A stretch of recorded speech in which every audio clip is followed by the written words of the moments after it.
I want to tell you about Marcus. He's 34, lives outside Columbus, Ohio, makes $47,000 a year doing HVAC work. In 2019, he had $9,200 in credit card debt. Not from bad decisions. His truck blew a head gasket, his wife had an emergency appendectomy, he was laid off for 11 weeks. Normal things that happen to normal people. Marcus did everything the bank told him to do. Minimum payment every month, never missed once. It's 2026, 7 years later. His balance is $11,800, higher than when he started, even though he's paid over $14,000 into that account. He paid $14,000 and ended up owing more. That is not a mistake. That is the system working exactly as designed. 26% of Americans carrying credit card debt right now are doing the same thing. The average balance is $11,400. The average interest rate is 23%.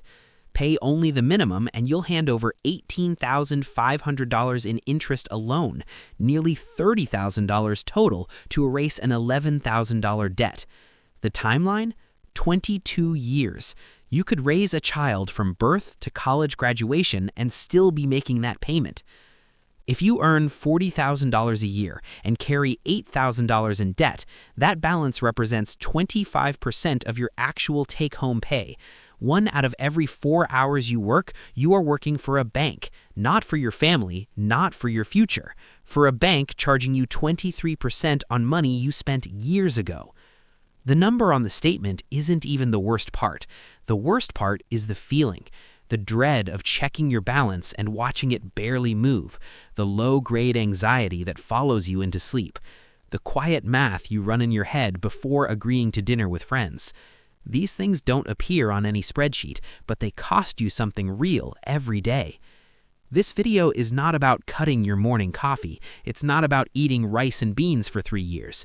What I'm going to show you is a system backed by Harvard Business Review and Northwestern University, proven by millions of people who were deeper in debt than you, earning less than you, and cleared everything in 18 to 24 months.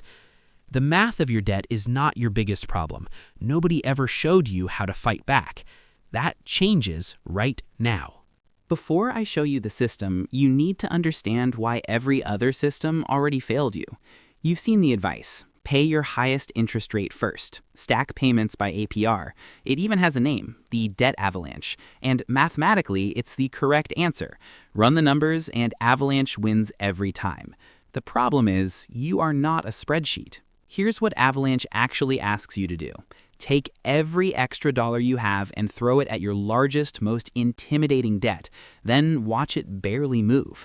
You sacrifice for a month and the balance drops $240. You do it again, another $240. You're doing everything right and it feels like nothing is happening. By month 4, the voice starts, maybe take a break this month. You've been so stressed. By month 6, the extra payments have stopped and the balance is climbing again. Not because you were weak, because the method ignored how motivation actually works. Researchers at Northwestern's Kellogg School studied nearly 6,000 people paying down debt. What they found contradicted everything the spreadsheet logic predicted. People who paid off their smallest balances first, regardless of interest rate, were significantly more likely to eliminate their entire debt load. A Harvard Business Review study confirmed it. What keeps people going isn't how much interest they're saving, it's their perception of progress. When a balance actually hits 0, something shifts. You stop feeling like a victim of your debt and start feeling like someone who defeats it. Here's the framing that unlocks everything. Losing weight is another area where the math is simple and the behavior is everything. Calories in, calories out. Everyone knows it. Yet it doesn't solve the problem alone. Information was never the issue. Behavior always was. Debt works identically. Debt is not a math problem with a behavior component. It is a behavior problem with a math component. Any strategy that optimizes for numbers while ignoring how real people sustain motivation across 18 months will fail most people who try it. That's not a character flaw. That's just how humans work. The question is never which strategy produces the lowest total interest in a perfect scenario. The question is which strategy produces the highest completion rate in the real world. On that measure, one method wins by a distance. It's called the debt snowball, and it works for reasons that have almost nothing to do with math and everything to do with what a first win does to your belief in yourself. That's exactly what comes next. The debt snowball is 4 steps. List your debts smallest to largest balance. Ignore interest rates completely. Pay minimums on everything except the smallest debt. Attack that smallest debt with every extra dollar you have. When it's gone, roll everything you were paying into the next one. Repeat until you're debt-free. Now, let me show you what this looks like with real numbers. 4 debts: a $500 credit card, $30 minimum, a $2,000 credit card, $60 minimum, a $10,000 car loan, $300 minimum, $20,000 in student loans, $200 minimum. Total minimums, $590. You found an extra $200 in your budget. Total debt attack money, $790. Most people spread that $200 across all 4 accounts, feels responsible, accomplishes almost nothing. With the snowball, you pay minimums on everything except that $500 card. You throw the full $430 at it. It's gone in 6 weeks. One creditor permanently crossed off the list. Then you stack that $430 onto the $60 minimum for card 2, $490 a month against $2,000, gone in 4 months. 2 debts eliminated in under 6 months. You hit the car next, then student loans, and by the time you reach that final balance, you're throwing over $1,000 a month at it, money that used to disappear into 4 minimum payments going nowhere. The mathematicians will tell you ignoring interest rates cost you money. They're right, maybe a few $100s over the entire payoff. Here's my answer. Who cares? That's cheap insurance against quitting. The person who pays slightly more in interest but actually finishes beats the person who chose the perfect method, lost momentum at month 4, and is still making minimum payments 3 years later. The best strategy is the one you complete. One thing before we move forward. Before you throw a single extra dollar at debt, build a starter emergency fund of $1,000 to $2,000. Not 3 months of expenses, just a buffer. 41% of people in credit card debt trace it back to a single emergency. If you attack debt aggressively with no cash reserve, one flat tire sends you straight back to the credit card. 6 months of progress erased overnight. Build the buffer first, then the snowball starts and nothing can stop it. Every person who has ever told me they have nothing left to cut has been wrong. Not because they're careless, because money leaks quietly and most people have never actually looked. Here's the exercise. For the next 30 days, track every single transaction. Every coffee, every subscription renewal, every delivery fee, every vending machine purchase. Not to punish yourself, to see clearly. Most people who do this for the first time find $200 to $400 a month they genuinely cannot account for. 3 streaming services nobody watches, a gym membership that became decoration, food delivery fees that added 40% to every meal without anyone noticing. Once you see it, build a zero-based budget. Every dollar gets a job before the month begins. Income minus planned spending equals 0. Cover necessities first: rent, utilities, food, transportation, minimum debt payments. Then assign your snowball payment. Treat it like rent. It gets paid before anything discretionary, because if you wait for leftover money, it never comes. A framework that works: 50% to needs, 30% to financial goals, including debt, 20% to wants. If you're in aggressive payoff mode, shift to 40% goals and 10% wants. It's temporary. It has an end date. When cuts alone aren't enough, and for a lot of people they won't be, income is the faster lever.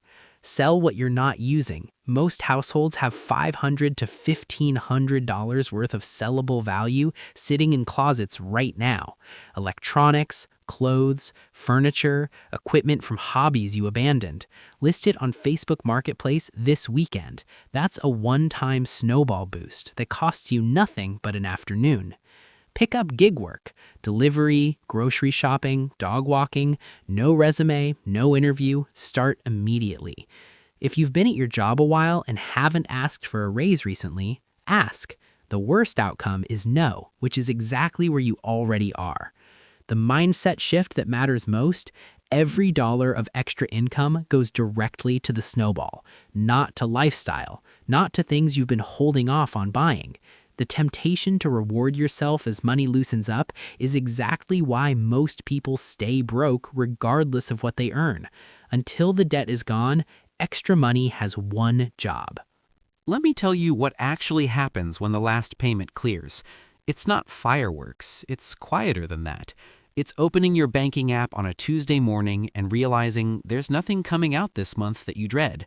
No minimum due, no interest charge compounding overnight, no creditor with a claim on your next paycheck. Just money that is entirely, completely yours. Most people describe it less like celebration and more like putting down a weight they had carried so long they forgot it was there. But this moment is also where a lot of people undo everything. The same month the debt disappears, the spending starts. A vacation they've been postponing, a car upgrade, dinners out every weekend because finally they can.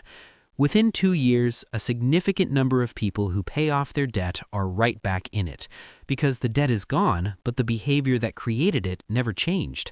Clearing the balance without changing the pattern is like draining a bathtub with the faucet still running. So here is what you do the month the last payment hits. First, redirect that payment immediately. Whatever you were throwing at debt, move it to a fully funded emergency fund, 3 to 6 months of essential expenses. No detour, no pause, straight there. This is what separates people who stay debt-free from people who cycle back. When the car breaks down next time, you open a savings account, not a credit card. Second, keep the budget. Not forever in its current form, but keep the habit of telling your money where to go before the month begins. The zero-based budget that felt restrictive during debt payoff becomes the exact tool that builds wealth after it. Same skill, different target. Third, watch lifestyle creep like it's a threat, because it is. Every raise, every bonus, every income increase carries the same temptation: spend it.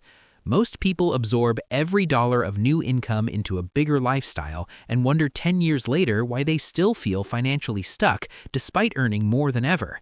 When your income grows, save at least half the increase before you adjust anything else. Fourth, use that snowball intensity and point it at wealth. Retirement contributions, an index fund, saving for a house. The same focused aggression that eliminated your debt will build something real on the other side. The habits don't retire when the debt does. Here is the truth about the timeline you are looking at. 12 months from now, you will exist either way. 24 months from now, the time will have passed regardless of what you decide today. The only variable is where you stand when it does. The math is secondary. The behavior is everything. The snowball works. The only thing left is whether you start.